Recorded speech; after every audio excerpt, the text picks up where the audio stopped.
He just finished touching every part of your body, yet somehow what he does in the next 5 minutes will reveal more about his soul than hours of skin on skin ever could.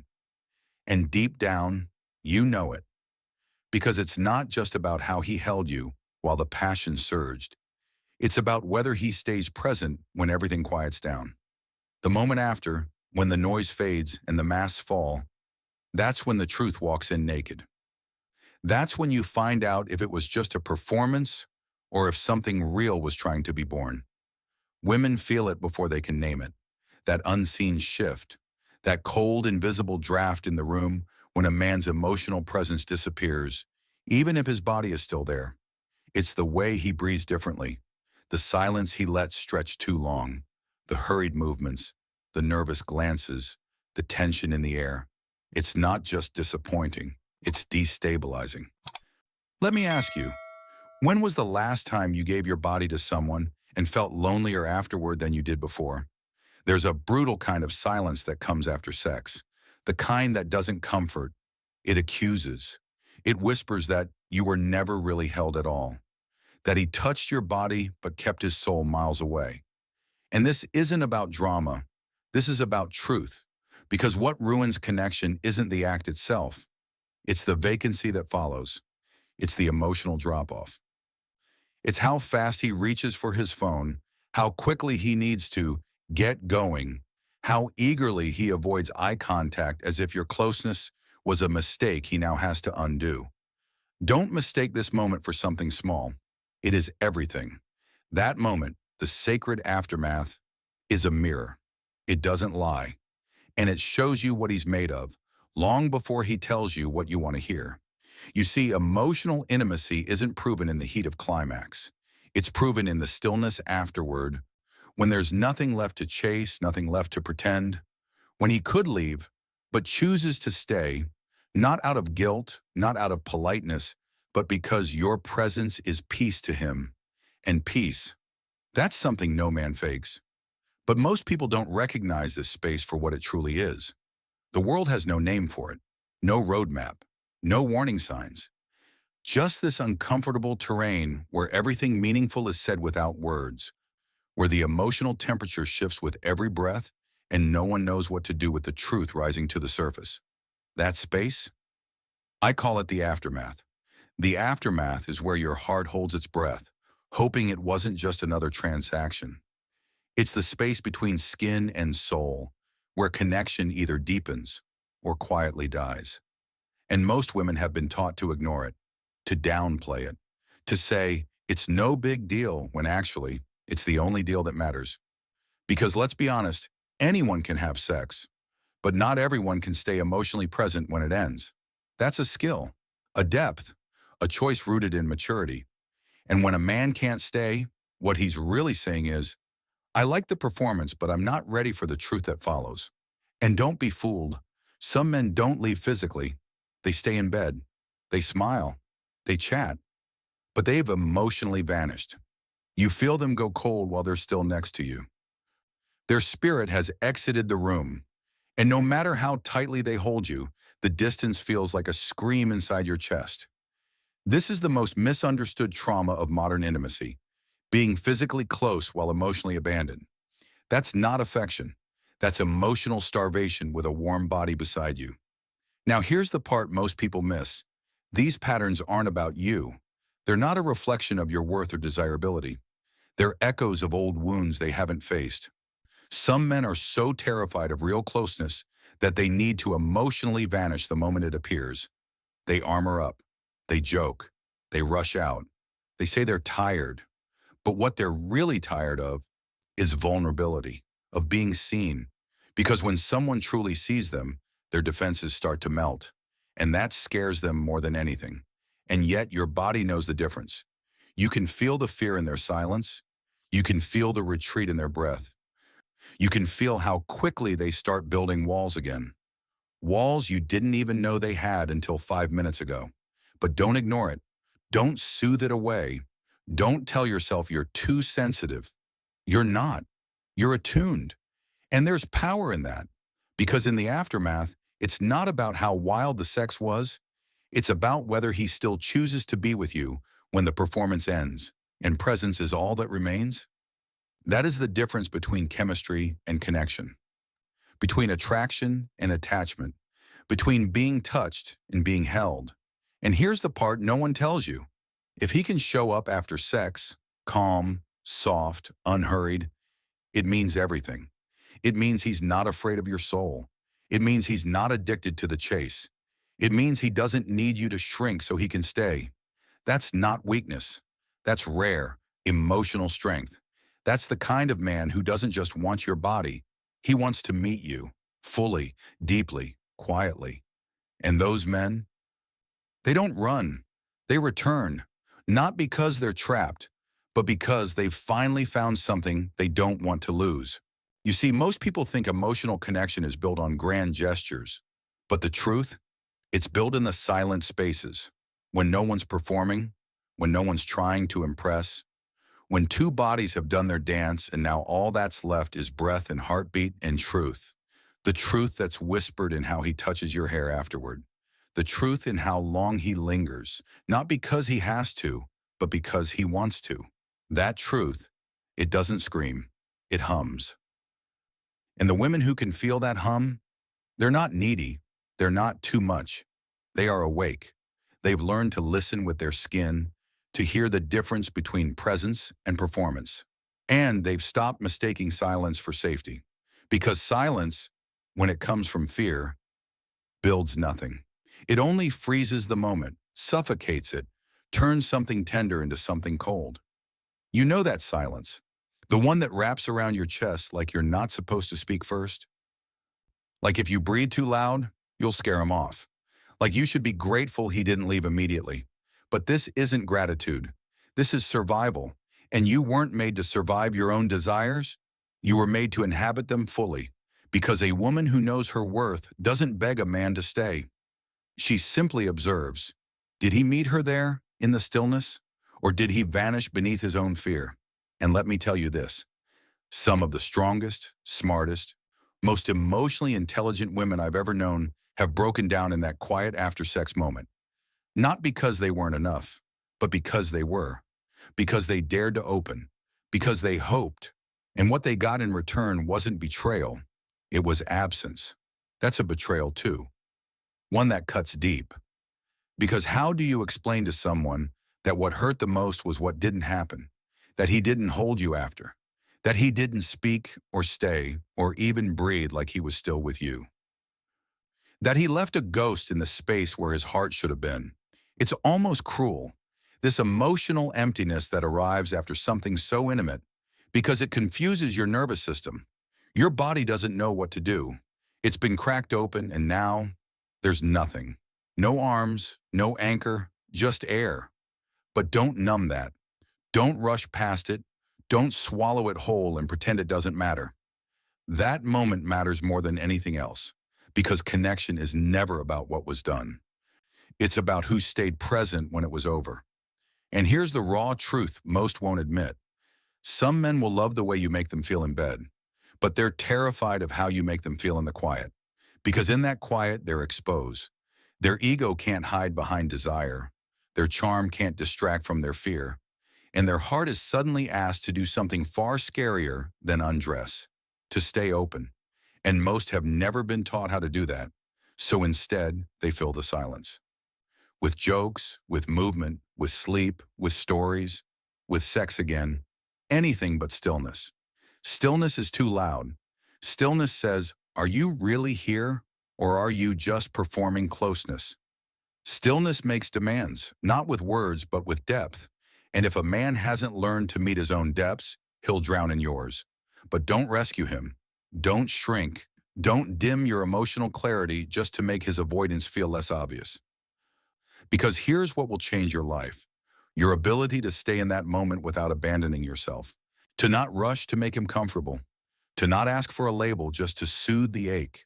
To not wrap his silence in 1,000 excuses. But instead to feel it fully. And let it teach you what kind of connection you're standing in. Is it real, or is it just rehearsed? The answers live there, in that aftermath, in that heartbeat of silence where your body says, I'm open, and waits to see what his does next.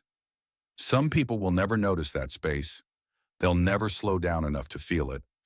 They'll talk about chemistry and compatibility and wonder why nothing sticks. But you feel the shift, the invisible current. You know whether he leans in or leans away. You feel the safety or the sudden vacuum. And once you learn to trust that knowing, your entire relationship blueprint changes. Because what makes someone stay isn't just how good the sex was. It's how safe they felt in the silence that followed. Did they feel judged?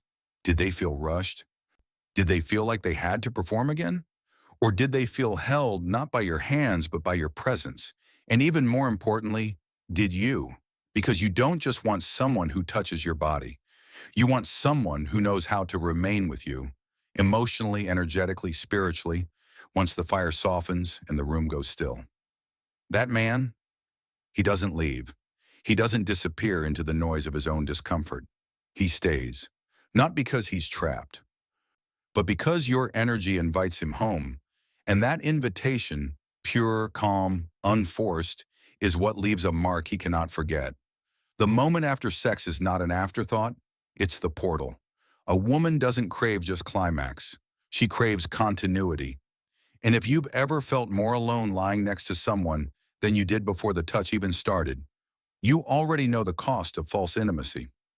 So many women silently ask themselves in that moment, did I just give away a part of myself for nothing? But that's the wrong question, because what hurts isn't that you gave, it's that what you gave wasn't met, not echoed, not received, not held. And this is the heartbreak we're rarely allowed to name, the kind where no one did anything wrong, yet something sacred went missing, something that should have been there, but wasn't. His attention, his breath, his softness, his soul. You see, most people think connection is created through words, through promises, through clever emotional scripts, through declarations. But you've lived long enough to know words are cheap, presence is priceless. There is a kind of man who will tell you he cares, but his energy disappears the second vulnerability enters the room. His eyes avert, his arms retreat, his pace quickens. He masks his discomfort with charm or convenience. And your body knows the difference, even before your mind wants to admit it. That ache in your chest, that's your intuition screaming through skin. This is not safety. This is survival masquerading as love. You've probably had moments where you tried to chase closeness after sex, where you wrapped your arms around him a little tighter, asked one too many questions, tried to define what you were. Not because you're desperate, but because you were trying to secure what should have been offered freely, his emotional presence. But here's the trap. If he doesn't offer that willingly in the softest, most open moment, he won't offer it under pressure either. You can't teach someone to stay present by pulling harder. You can only notice that they were never really here to begin with, and you deserve more than bodies touching out of habit. You deserve presence so steady it calms your nervous system without a single word. So what do many women do instead? They shrink. They over-explain. They tell themselves, don't make it awkward. Don't ruin it by asking for too much. Don't be high maintenance. And so you stay quiet. You say you're fine. You let him drift away even as your soul screams to be seen. And that silence, that pretending, it costs more than any breakup ever could. Because every time you abandon your truth to protect someone else's comfort, you cut off another inch of your own emotional freedom. Let me be clear. Intimacy without emotional presence is a form of abandonment. And the worst part, most of us are so used to it, we've learned to call it normal. We say things like, he's just not a cuddler, or he's busy, or he's not ready for anything serious. But what we really mean is, he doesn't know how to stay when things get real. And you were never meant to carry that. You were never meant to soothe a man into maturity he hasn't chosen for himself. Because presence, real presence, isn't a skill. It's a decision. It's the daily act of showing up without armor, without delay, without hiding behind excuses or exit strategies. And if he can't stay with you when your body is still humming and your heart is quietly asking, can I trust this? Then you already have your answer. And I know sometimes it's hard to let that answer land. Because the sex was good, the chemistry electric, the desire undeniable. But all of that means nothing without emotional follow-through, without the gentleness that says, you're safe here, not just wanted, but witnessed. And the tragedy? Most women don't even know what that feels like until they stumble into it by accident, until they meet a man who doesn't rush to fix the silence, who doesn't squirm in the softness, who simply stays, breathing, open, quiet, but present. And when you experience that, everything in your body exhales. You stop scanning for signs, you stop performing, you stop fearing what comes next, because finally someone is there, not just touching you, but holding the moment with you. That is the kind of presence that rewires trust, that softens decades of guardedness, that tells your nervous system, you don't have to fight here, you don't have to beg, you just get to be, and you'll know the difference instantly. Because the men who can offer this, they don't leave you wondering. They don't pull away when the fire burns low. They tend to it. They protect the space, not with grand gestures, but with consistency, with emotional maturity, with a kind of invisible strength that holds without gripping. They don't use silence to punish.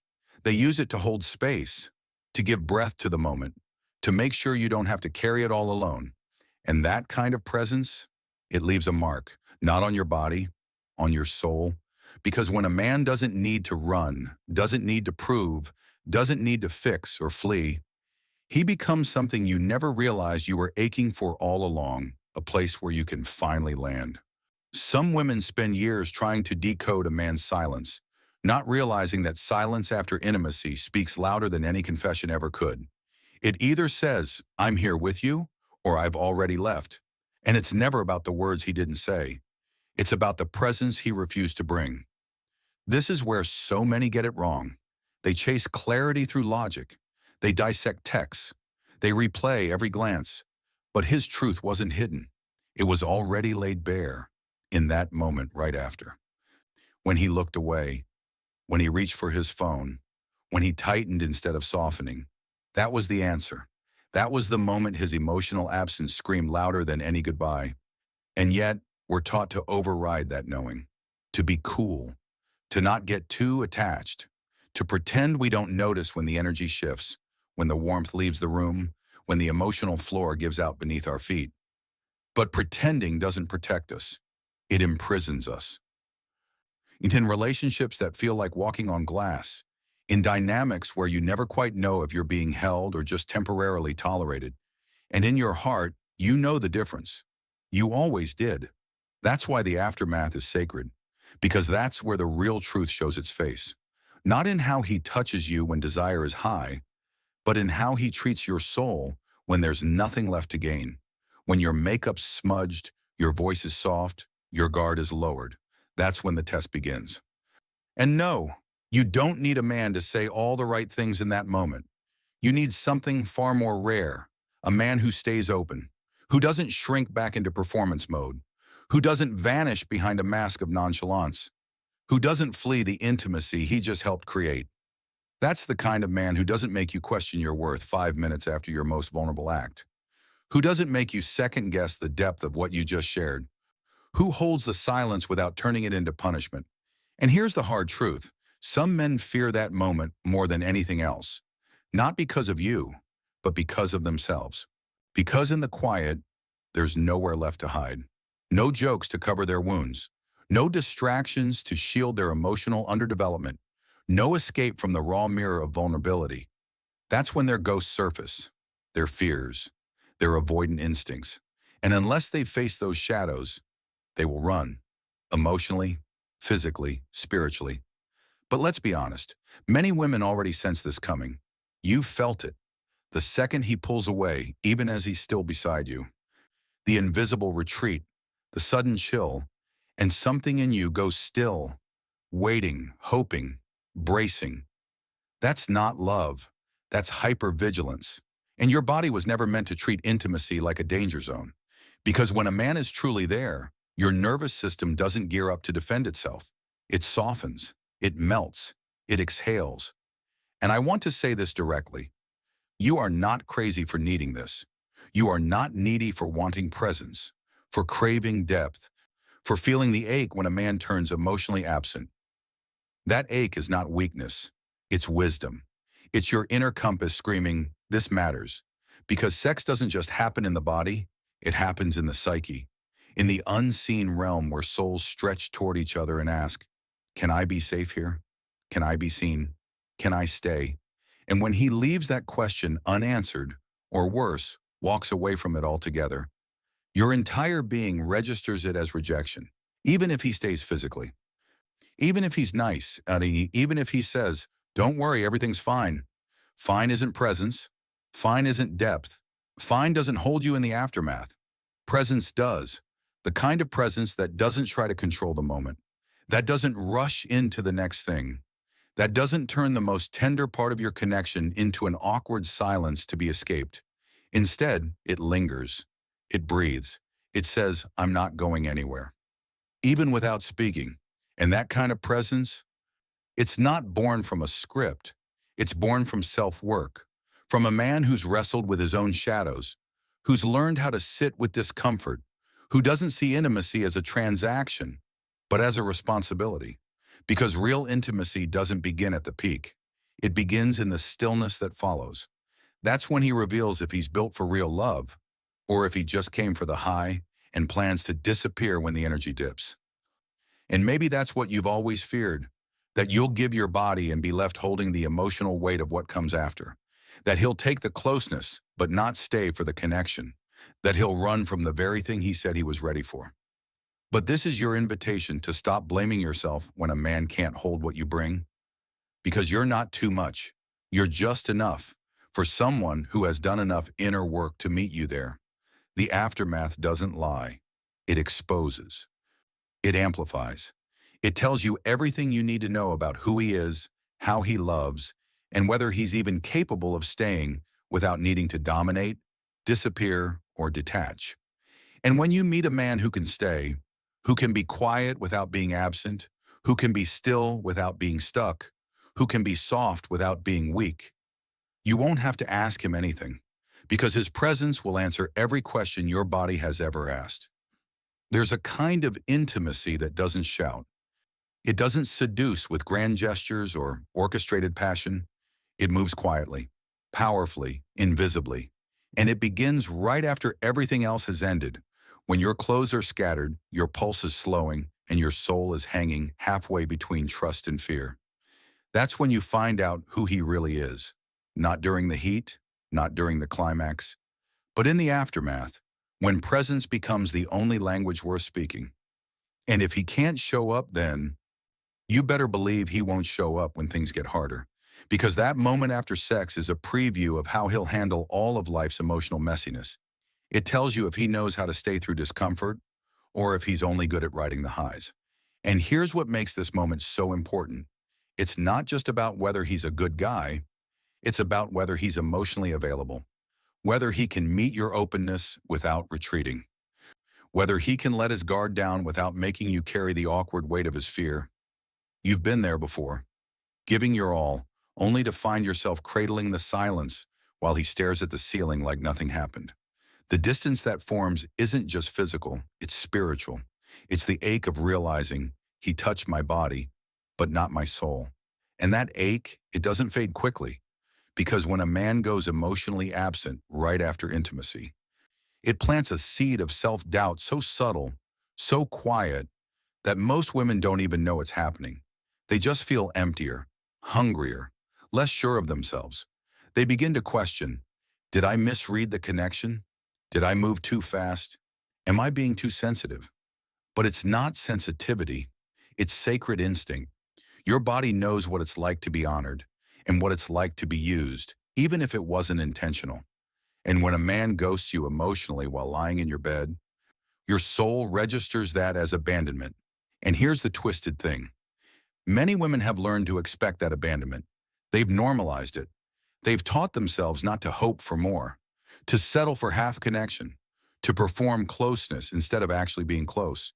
But you're done with that, because the kind of connection you crave doesn't live in the surface level games. It lives in the slow, steady breath of a man who doesn't flinch when your walls come down. You want the kind of man who can hold your silence without squirming, who doesn't rush into small talk just to fill the space, who doesn't joke or distract or disengage when the intimacy gets real. Instead, he leans in. He's still. He's here. Not out of obligation. Not because he's trying to seal the deal, but because your presence grounds him. Because something in you gives him permission to stop performing and start feeling. And that kind of safety, you can't fake that. You can't manufacture it. It's either there or it's not. And when it's not, no amount of passion can replace it. Because passion is fleeting. But presence, that stays. It builds.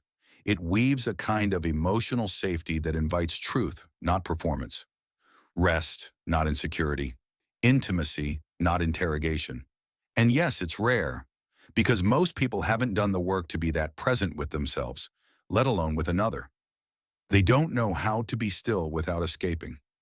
They don't know how to be honest without rehearsing. They don't know how to stay open without reaching for armor. But you feel it all. You notice the micro movements, the subtle shift in energy, the tightening in his chest when emotions rise. You notice how quickly he turns the moment into a transaction, how fast he reverts to control, and something in you begins to dim, not because you're weak, but because your light was never meant to burn for someone who can't stand in its warmth. And if you've ever stayed silent to protect the moment, if you've ever swallowed your needs just to keep the peace, let this be your turning point. Because your needs aren't negotiable. Your softness isn't a liability. Your desire to be met isn't something to hide. It's your standard now. And the kind of man who meets that standard, he won't make you chase him. He won't leave you decoding his silence. He won't make you feel like your emotional truth is too much. He'll stay. And more than stay, he'll show up. Not with fancy words or forced romanticism, but with consistency, with warmth, with the kind of grounded presence that says, you are safe to be all of you here. And when you find that kind of presence, something radical happens inside you. You stop shrinking, you stop pretending, you stop calculating what version of yourself is most lovable. Instead, you become, fully, boldly, freely, because now your truth is no longer something to hide. It's something to offer with open hands and an open heart, knowing it will be held, not judged, met, not managed. And that is the foundation of real intimacy. Not fireworks, not flattery, but the quiet, unshakable knowing he's here and he's not going anywhere. You see, when a woman has lived through enough almosts, enough emotional vanishings, enough nights where she curled around her own disappointment in the dark, she stops looking for fireworks. She starts watching the quiet, the aftermath, the stillness after the storm. Because anyone can create heat, but few can create home. And that's what presence is. It's not a performance. It's not a tactic. It's not another tool in someone's seduction arsenal. It's a shelter, a sacred pause. A place where your nervous system doesn't have to brace itself for the next exit. And when a man offers that, not with words but with energy, you feel it, not in your mind, in your body. Your chest unclenches. Your breath deepens.